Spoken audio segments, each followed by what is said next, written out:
Hi நண்பா, இந்த ஒரு வீடியோவில் நம்ம என்ன பார்க்க போகிறோம் அப்படின்னா, தி கோட் திரைப்படத்தில் தளபதி விஜய் சார் கூட இணைந்து நடிக்கும் நடிகர் அஸ்மல் இவங்க வந்து பார்த்தீங்கன்னா, தி கோட் திரைப்படத்தோட செகண்ட் சிங்கிள் மற்றும் தி கோட் திரைப்படம் இப்படி தான் இருக்கும், கதை இதுதான் அப்படின்றக்கான தி கோட் திரைப்படம் குறித்து செம்ம ஹாப்பியான 2 அப்டேட் வந்து பார்த்தீங்கன்னா வெளியிட்டிருக்காங்க.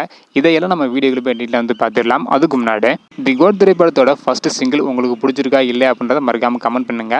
ஸோ செகண்ட் சிங்கிளுக்கு யாரெல்லாம் ஈகராக வெயிட் பண்ணுறீங்க அப்படின்றத மறக்காமல் கமெண்ட் பண்ணுங்க. இன்னும் நம்ம சேனலை சப்ஸ்கிரைப் பண்ணாமல் இருந்தீங்கன்னா மறக்காம பண்ணிக்கோங்க. ஓகேன்பா, வாங்க நைக்கான வீடியோக்குள்ள போகலாம். ஓகேன்பா, எல்லாருக்குமே தெரியும் தி கோட் திரைப்படம் ஒரு ஆக்ஷன் திரைப்படமாக உருவாக போகுது அப்படின்னு தான் நினச்சிட்டு இருந்தோம். ஸோ இதில் ஒரு மிகப்பெரிய ட்விஸ்ட் வந்து பார்த்தீங்கன்னா வச்சிருக்காங்க. ஸோ அது என்ன அப்படின்றத அஸ்மல் அவங்க வந்து பார்த்தீங்கன்னா சொல்லியிருக்காங்க. ஸோ அவங்க என்ன சொல்லியிருக்காங்க அப்படின்றத டீட்டெயில் வந்து பார்த்துடலாம். அதாவது ஒரு இன்டர்வியூ வந்து பார்த்தீங்கன்னா கலந்துருப்பாங்க. அப்போ தொகுப்பாளர் வந்து பார்த்தீங்கன்னா சிஎஸ்கே வீரர்கள் 3 பேர் தி கோட் திரைப்படத்தில் நடிக்க போகிறதாக ஆல்ரெடி ஒரு தகவல் வந்து கிடைச்சிருந்துச்சு அப்படின்றத அஸ்வின் அவங்கள்ட்ட வந்து பார்த்தீங்கன்னா கேட்டிருப்பாங்க. அதுக்கு அஸ்வின் அவங்க வந்து பார்த்தீங்கன்னா தி கோட் திரைப்படத்தில் சிஎஸ்கே அணியினர் இருக்காங்களா இல்லை அப்படின்றத இயக்குனர் வெங்கட் பிரபு மற்றும் தயாரிப்பு நிறுவனம் அவங்களே வந்து அதிகாரப்பூர்வமாக வந்து அறிவிப்பாங்க. ஸோ அது வரையும் கொஞ்சம் வெயிட் பண்ணுங்க அப்படின்னு வந்து பார்த்தீங்கன்னா சொல்லியிருப்பாங்க.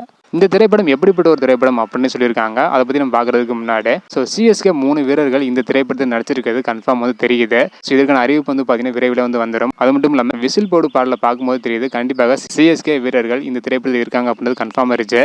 ஸோ இந்த திரைப்படம் குறித்து என்ன சொல்லியிருக்காங்க அப்படின்னா, தி கோட் திரைப்படம் குடும்பத்தில் இருப்பவர்களின் அன்பு, பாசம், சண்டை ஆகியவற்றை வைத்து உருவாகியுள்ள மாஸ் என்டர்டைன்மெண்ட் திரைப்படம் அப்படின்றது வந்து பார்த்தீங்கன்னா சொல்லியிருக்காங்க. ஸோ இதன் மூலம் தி கோட் திரைப்படம் வெறும் ஆக்ஷன் திரைப்படம் மட்டுமல்லாமல் காமெடி, பாசம், சண்டை இந்த மாதிரி அனைத்துமே கலந்த ஒரு ஃபேமிலி என்டர்டைன்மெண்ட் திரைப்படமாக வந்து பார்த்தீங்கன்னா அமைய போகுது.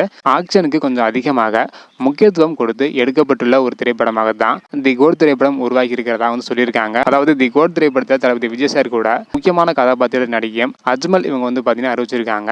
அதாவது இந்த ஒரு வீடியோவில் சிஎஸ்கே அணியினர் 3 பேரும், அது மட்டும் இல்லாமல் தி கோட் திரைப்படம் எந்த மாதிரியான திரைப்படம் அப்படின்றக்கான 2 ஹாப்பியான அப்டேட் வந்து பார்த்தீங்கன்னா கொடுத்துருக்காங்க. இதை பற்றி உங்களோட கருத்து என்ன? அதாவது சிஎஸ்கே வீரர்கள் 3 பேர் இந்த ஒரு திரைப்படத்தில் இணைய சொல்லியிருக்காங்க. இதை பற்றி நீங்கள் நினைக்கிறீங்க அப்படின்றதையும் இந்த கோட் திரைப்படத்துக்கு யாரெல்லாம் ஈகராக வெயிட் பண்ணுறீங்க அப்படின்றதையும் மறக்காமல் கமெண்ட் பண்ணுங்கள். இந்த வீடியோ பார்த்தீங்கன்னா மறக்காம எல்லாருக்குமே ஷேர் பண்ணுங்கள். ஓகே அன்பா, தேங்க்யூ.